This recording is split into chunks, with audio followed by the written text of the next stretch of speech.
This video is going to tackle the topic of timing within the putting stroke. If you struggle to control the distance of your putts, then improving your stroke timing was certainly something that will help you. Today, using the HackMotion wrist sensor, I'm going to show you how to measure that timing and then how to practice it in a way that will immediately improve your distance control. Timing within the putting stroke can be defined as a ratio of the time between your backswing and your downswing. So the amount of time it takes you to take the putter back versus the amount of time it takes you to get from the end of your backswing back to the ball. That ratio should be around 2 to 1 and is generally in that area for good putters, meaning your backswing takes twice as long as your downswing, or your downswing takes half the time of your backswing. But you don't need to think about it in too much detail like that. What you'll do is hit putts measuring with the HackMotion sensor, and it will tell you where you fall within that window. The trouble is that timing and speed control across golf instruction has been poorly expressed and represented for a very long time. There's been lots of bad information out there regarding short backswings and lots of acceleration through, or really slow backswings to control the putter, which then gives the golfer no ability to consistently control what they're doing within the stroke.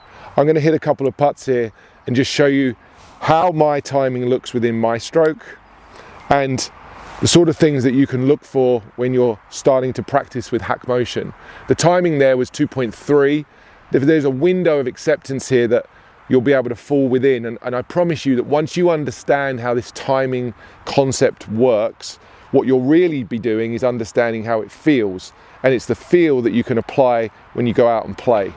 The most important thing to really grasp about timing is once you have a good concept of it and you understand what it feels like, you can apply that timing across a different range of putts. A lot of people don't realize that the timing of the stroke is very similar across multiple putt ranges. So that's really what we'll get into in just a second. I'll hit another one. Not really thinking about how far they're going at the moment, just working on my timing. You see there that my downswing was too fast on that occasion. I got some feedback.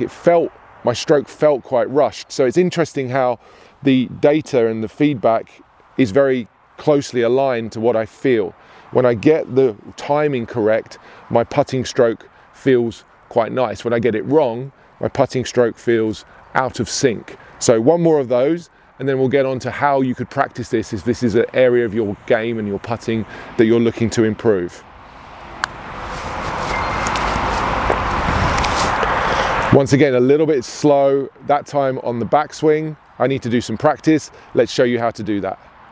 Built into the app is a metronome timer, which I can switch on here, and you'll start to hear the tick-tocking of the metronome. And within that, you're also able to slow down or speed up the amount of beats per minute. This was taking it down, so it becomes much slower. And equally, I can go the other way, and I can make the beats much faster. The actual timing here, the 2 to 1 ratio, is going to be something that you practice and work towards based on your own preference, and there's certainly no one size fits all solution to this. But the default here would be 75 beats per minute, which is what the HackMotion sensor is on right now. And then just above that, you'll see the little diagram of trying to hit the top of the swing and the follow through position on the beeps. 1, 2. 1, 2, 1, 2. I'd encourage you to practice this without a ball. Take the golf ball away from this equation to begin with and work purely on timing, hitting the backswing and the follow through as closely as possible to the beeps.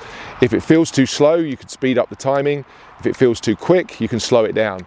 And work at your own pace to get a sense of how these noises, how these clicks, how these ticks are just being hit on both ends of the stroke. That's the timing that's going to start to build you that 2 to 1 ratio that we're looking for.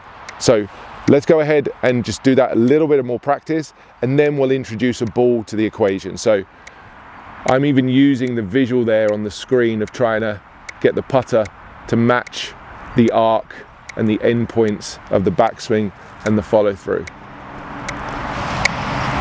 And then I could put a ball in the way. That was far too quick. I felt that. I was trying to demonstrate that and it was too fast.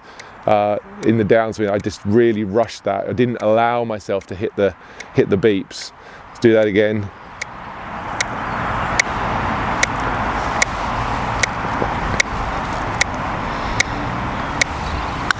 That felt so much nicer, so much more control there. Hit all of the numbers there really nicely. I was a little bit more engaged that second time, just allowing myself to try and repeat what I did in the practice swing. It's a truly revealing drill, this. It will show you how good or quite possibly how bad you are at controlling the timing in your putting stroke. And if you're poor at this skill, there's no doubt you'll struggle to control how you control your distances on the green. So get to work on this exercise, use the metronome concept without the ball, and then when you're feeling like you've got some of that, you try and transfer that skill back into where the ball is.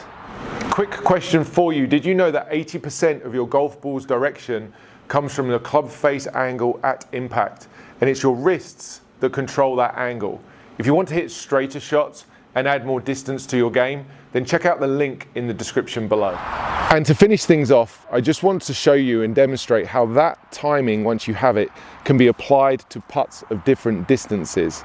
It's really important you get that concept, that you're not trying to do something different from a timing perspective on different lengths of putts. Once you have the timing in your system, you can then just adjust the length of the stroke to that timing to match the distance you want to hit the ball. The skill of timing is really the ratio that we're building and developing here. So I'm going to switch the metronome back on, and I'm going to just go ahead and hit a few putts of different distances. So I've got 3 tee pegs out here on the green. That really doesn't matter to a huge extent here. What I'm really trying to do is do the timing piece the same, but hit the putts different distances to see if I'm able to maintain good consistent timing while changing the length of my putt. So again, using the metronome, just trying to get an internal sense of matching the end points of the backswing and the follow through. And this one I'm going to hit towards the far end of the green there, make a longer stroke. So even though I'm hitting the ends here on the backswing and the follow through, my stroke needs to be long enough to hit the ball far enough.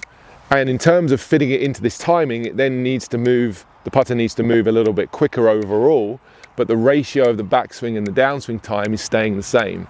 Let me go and hit one, just try and stick to that rhythm towards the end of the green.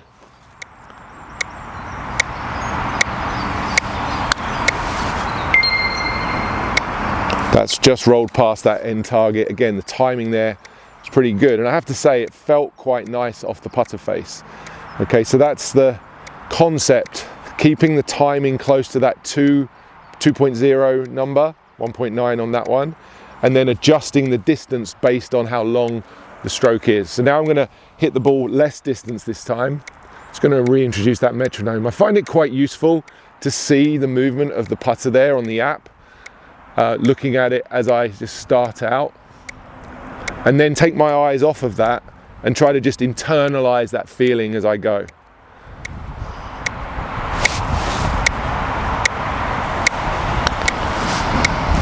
I'd say that one felt pretty good as well. It's a little bit quicker actually. I hit the ball less distance, and I felt like the backswing and downswing timing there wasn't too bad. It was just a little bit out of the range, just a tiny bit. That felt okay. This also isn't about being perfect. It's about understanding what it is you're trying to develop and then transfer into the actual putt itself. Last one, I'll just hit a short one. It doesn't go very far at all, just a few feet in front of me. Once again, I'll just pull up that metronome. Okay, so that metronome. And now that the putt's going to be so much shorter, the stroke has to be much shorter, but the timing, if I get this right, is going to be pretty close. Okay, try to internalize that, and then step in, same tempo.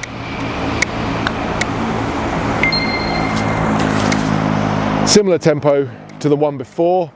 I mean, the numbers there are pretty close. It's not quite perfect, but you'll see that there's 3 very different lengths of putt there, three very different outcomes with ratios that were relatively close to each other. And ideally you'd start to get that really, really tight with some practice. So that just shows that the ratio or the timing can be quite consistent while the putt distance can vary. And if you develop that skill of timing and stroke rhythm, how you combine the backswing timing and the downswing timing using a training aid that gives you feedback like HackMotion, then you can transfer the skill of timing and the feeling of timing with you out onto the golf course to adapt to multiple different levels and lengths of putt. I hope you found the video useful. This is a topic that I think helps hundreds of golfers. This area of the game is very largely misunderstood, and it's also an area of the game where golfers are leaking shots every single time they play. If you could reduce the number of 3 or even 4 putts you have during a round, your scores would come tumbling down. If you did enjoy the video, do go and check out more HackMotion related drill videos in the link below, and I look forward to seeing you on future videos very, very soon.